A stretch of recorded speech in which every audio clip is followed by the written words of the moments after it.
At least 21 people have been killed in Israeli airstrikes on the Bureij refugee camp in Central Gaza overnight. After a year of war, Gaza's Hamas-run health authority says the death toll from the war with Israel is nearing 42,000 people. Numbers the UN says are reliable. Israeli Prime Minister Benjamin Netanyahu insists his country will achieve what he calls total victory over Hamas, which launched the October 7 terror attacks a year ago. The violence has trapped the civilian population of Gaza in the crossfire, enduring widespread hunger, disease, and the collapse of the healthcare system. A warning to viewers, this report contains distressing images of war and violence. This is where the Tambura family call home, but only for now. Theirs is one of thousands of tents near the beach in central Gaza. They were forced to leave their real home in northern Gaza last October. The Hamas-led militants from Gaza brutally attacked southern Israeli communities. Israel retaliated with an air offensive and later a ground invasion.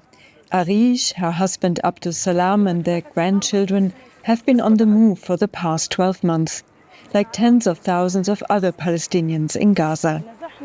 We were displaced by the bombing. Wherever we went, there were massacres.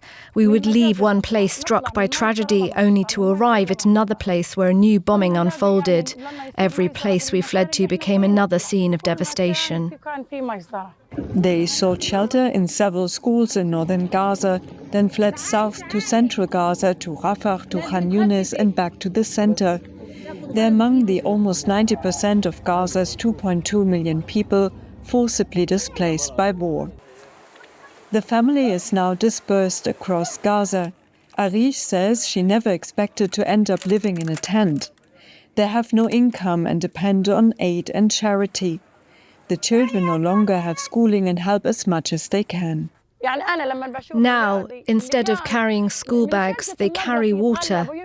When I see my children or others' children do this, I feel the pain deeply.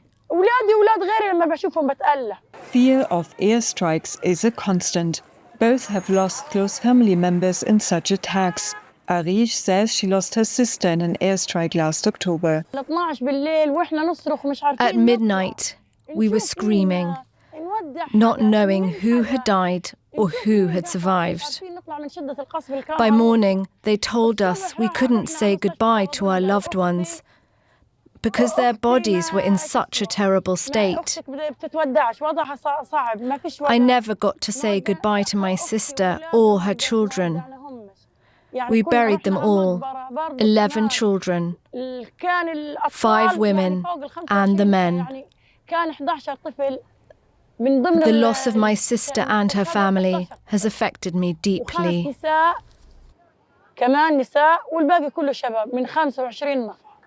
شوف قديش استشهدوا هذا الإشي أثر في كتير فقدت أختي.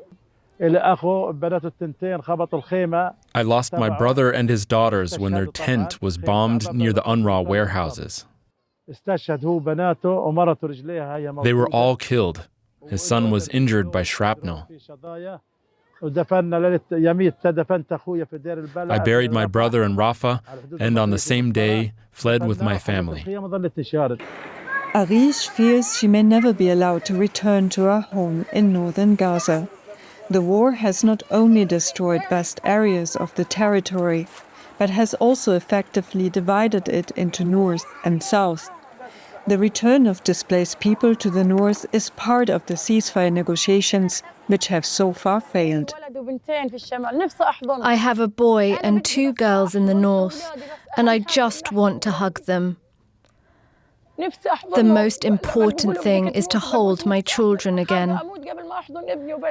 I'm afraid I will die before I get to embrace my son and daughters. I miss them so much.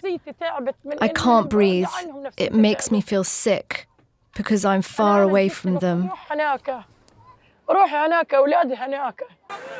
It is a simple wish, but while Gaza was no stranger to war in the past, this is the longest its people have endured such unremitting violence, death and destruction, with no end in sight.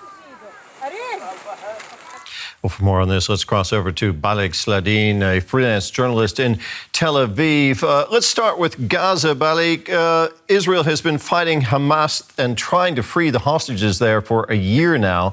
What has Israel accomplished? Well, from an Israeli perspective, and if we talk about the military achievements here, we can talk about the deterioration of the Hamas's rocket firing capabilities. Around 90% of the rockets that Hamas had were either destroyed or were fired at Israel and were intercepted. And now we can see that yesterday, on the day of the 7th of October, Hamas fired only 14 rockets, while if we compare that to what happened on October 7th last year, they fired 4,300 rockets. So this is the main threat that was affecting Israelis, especially in the north and in the south, and the towns that were surrounding the Gaza Strip, and that has been dealt with. Of course, the fact that Israel now sits on the Philadelphia corridor and Hamas can't effectively rehabilitate themselves, that's another military achievement. And I can say that from a different point of view, and maybe as an Israelis in general, their sense of security after October 7th was, of course, hurt severely. And now we see that INSS, according to a recent polling in that the research institution, 87% of Israelis now has confidence in the IDF and the Israeli military establishment in general, which is the most important thing. But of course, there are other things like Israeli reputation in the world and the fact that not all the hostages are freed now. Exactly. The many hostages remain in captivity in Gaza. Does the Israeli government still have broad support within the country for its military campaigns in Gaza and now Lebanon?